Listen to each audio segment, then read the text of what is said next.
comenzar con los contenidos del día de hoy, que corresponden a la totalidad de lo que aparece en la unidad o libro 1, ya que yo asumo que ustedes tienen acceso a los libros que los fueron a buscar, por lo tanto este es el libro 1, desde la página 8 en adelante aparecen los contenidos, lo otro es introducción nada más.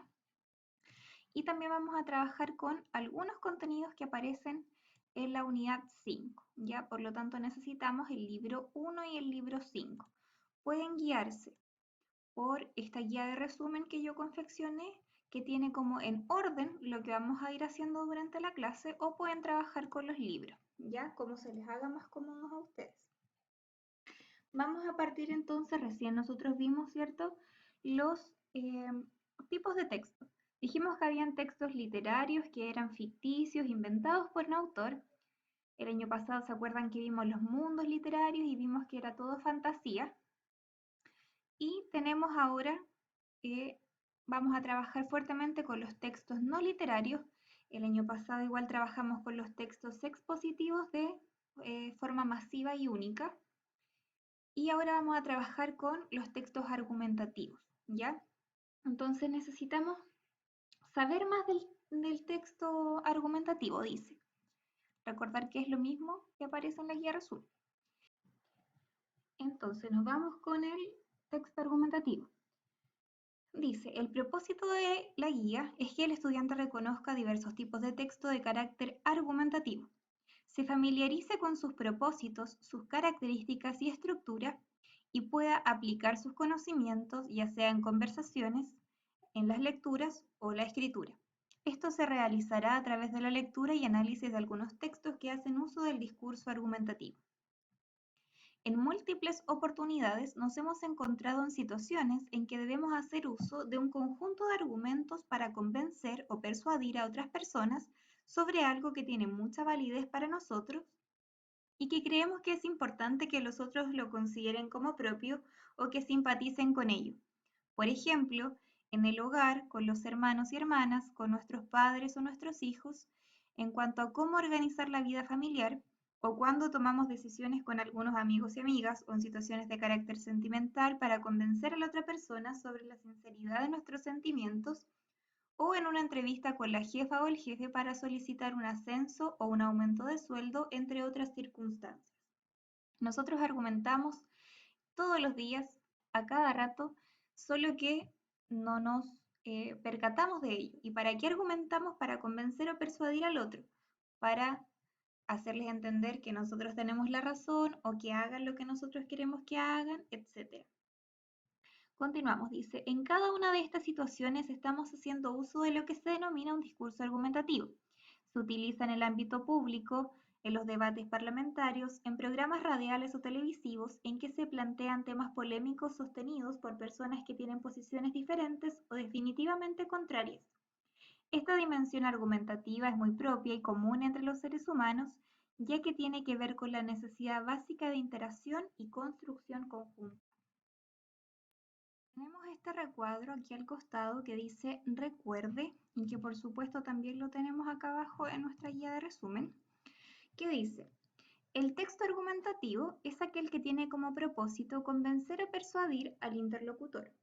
Es decir, el emisor tiene la intención de producir un cambio de actitud o de opinión en el receptor por medio del texto.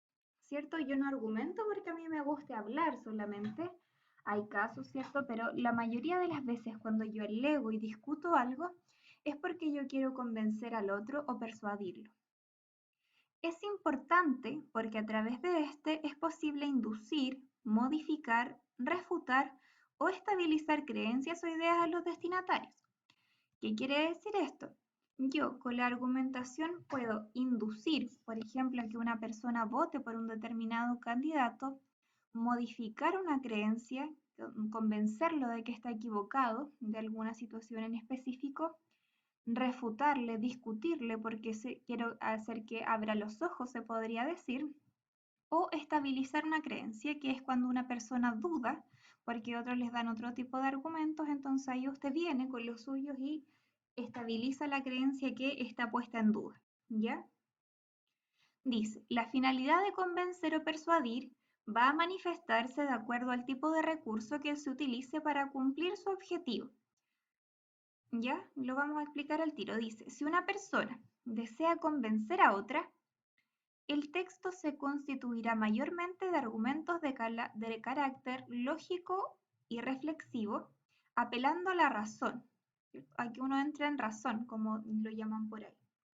En cambio, si la intención discursiva es persuadir, entonces se tenderá a utilizar elementos afectivos, apelando de este modo a los sentimientos y emociones del receptor. Cuando nosotros convencemos es cuando damos argumentos lógicos que pueden ser probados con alguna evidencia de algo que pasó o algo científico que hablamos con conocimiento de causa, que son, por ejemplo, en ámbitos más laborales porque somos más expertos en algún tema. En cambio, cuando yo persuado es cuando yo intento hacer que a la otra persona se le ablande el corazón, como decimos por ahí, una manipulación sentimental, y lo logramos convencer. ¿Y cómo hacemos eso? Apelando a una situación, por ejemplo, que puede ser como dolorosa o que marcó a una persona, recordando situaciones del pasado, etc. Algunos textos argumentativos que intentan convencer y persuadir al mismo tiempo pueden echar manos a ambos tipos de recursos. Y tenemos una primera actividad, que también la tenemos acá, que dice, observe las imágenes y señale que lee en ellas, ¿cierto? No tenemos texto, pero cómo las interpretan ustedes las tienen que ir anotando acá. Vamos a partir de esta manera, figura 1, 2, 3, 4, 5 y 6. Y después, tenemos 5 preguntas, pero vamos a responder en total solo las primeras 4. Dice, la 2. De acuerdo a su experiencia de vida, ¿cuál de las figuras tiene más sentido para usted y por qué? ¿Cree usted que se produce discriminación en nuestra sociedad debido a algunas de las diferencias que aparecen en las imágenes? Seleccione una de las imágenes y mencione por qué se discrimina. Y la 4. ¿Usted está de acuerdo o en contra de la discriminación que señaló la pregunta anterior? Yo no creo que se esté de acuerdo, pero debe fundamentar su respuesta. Y después vamos a continuar con la guía. Entonces yo necesito que ustedes lo hagan en un tiempo de aproximadamente 5 minutos y compartan sus respuestas mediante audios o fotos en el chat.